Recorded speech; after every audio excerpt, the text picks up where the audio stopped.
మెదక్ జిల్లాలో ఇటీవల జరిగిన అభివృద్ధి కార్యక్రమాలు, ప్రారంభోత్సవాలు, ముఖ్య సంఘటనలు, సమీక్షా సమావేశాలు, రాజకీయ అంశాలపై మా ఆకాశవాణి ప్రతినిధి గంగారాం అందిస్తున్న జిల్లా వార్తల లేఖ గురించి ఇప్పుడు తెలుసుకుందాం.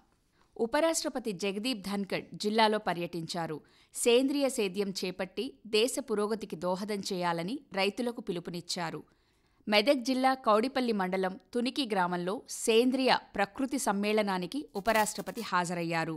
గ్రామంలో 65 మంది రైతులు సేంద్రియ పద్ధతిలో సాగు చేపట్టి దేశంలో చరిత్ర సృష్టించారని కొనియాడారు. గ్రామం చిన్నదైనా అందరికీ మార్గదర్శకంగా ఆదర్శంగా నిలిచారన్న ఉపరాష్ట్రపతి గ్రామీణ ఆర్థిక వ్యవస్థ వికాసానికి జై జవాన్ జై కిసాన్ నినాదంతో లాల్ బహదూర్ శాస్త్రి, జై జవాన్ జై కిసాన్ జై విజ్ఞానం నినాదంతో అటల్ బిహారీ వాజ్పేయి, జై జవాన్ జై కిసాన్ జై విజ్ఞాన్ జై అనుసంధానం నినాదంతో మోడీ కృషి చేస్తున్నారని పేర్కొన్నారు. జిల్లాలో రాష్ట్ర గవర్నర్ జిష్ణుదేవ్ వర్మ పర్యటించి కొల్చారం మండలం బాలికల రెసిడెన్షియల్ పాఠశాలను సందర్శించారు.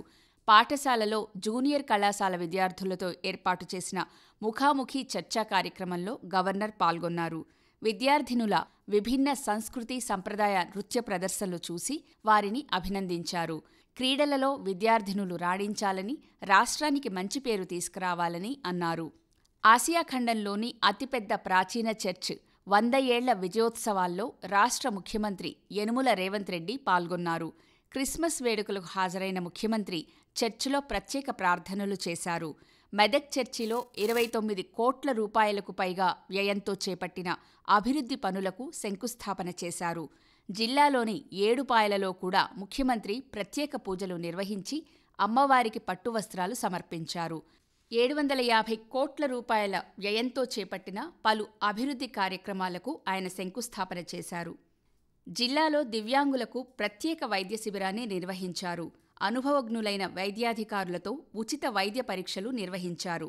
దివ్యాంగుల ప్రత్యేక ప్రజావాణిలో ప్రత్యేక వైద్య శిబిరం ఏర్పాటు కోసం వారు కోరడంతో సంబంధిత వైద్య ఆరోగ్య శాఖ అధికారులు ఈ ప్రత్యేక వైద్య శిబిరం ఏర్పాటు చేశారు.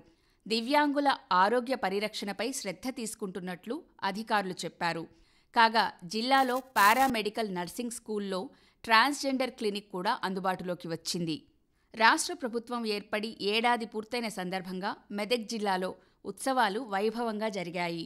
ఈ నెల 9 వరకు జరిగిన ప్రజాపాలన ప్రజా విజయోత్సవాల్లో భాగంగా మెదక్ ప్రభుత్వ బాలుర జూనియర్ కళాశాల క్రీడా ప్రాంగణం నుంచి జిల్లా క్రీడాశాఖ ఆధ్వర్యంలో 2K రన్ జరిగింది.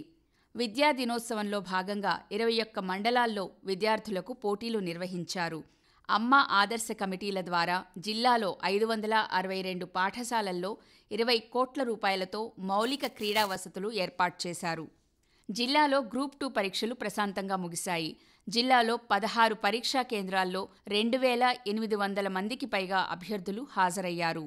జిల్లాలో పారదర్శకంగా ఇందిరమ్మ ఇళ్ల సర్వే నిర్వహించినట్లు జిల్లా కలెక్టర్ రాహుల్ రాజ్ తెలిపారు.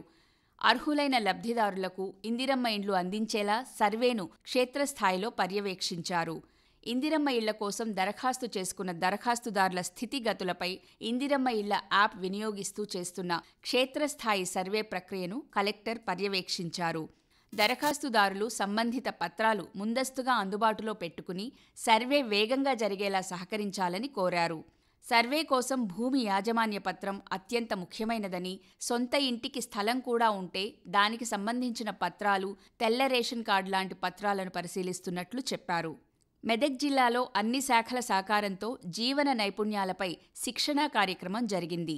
జిల్లా విద్యాశాఖ, సంక్షేమ శాఖ సహకారంతో జీవన నైపుణ్యాల మీద లైఫ్ స్కిల్స్ ఎడ్యుకేషన్ శిక్షణలో చైల్డ్ ప్రొటెక్షన్ యూనిట్, CCI సఖీ యూనిట్స్ సిబ్బంది పాల్గొన్నారు.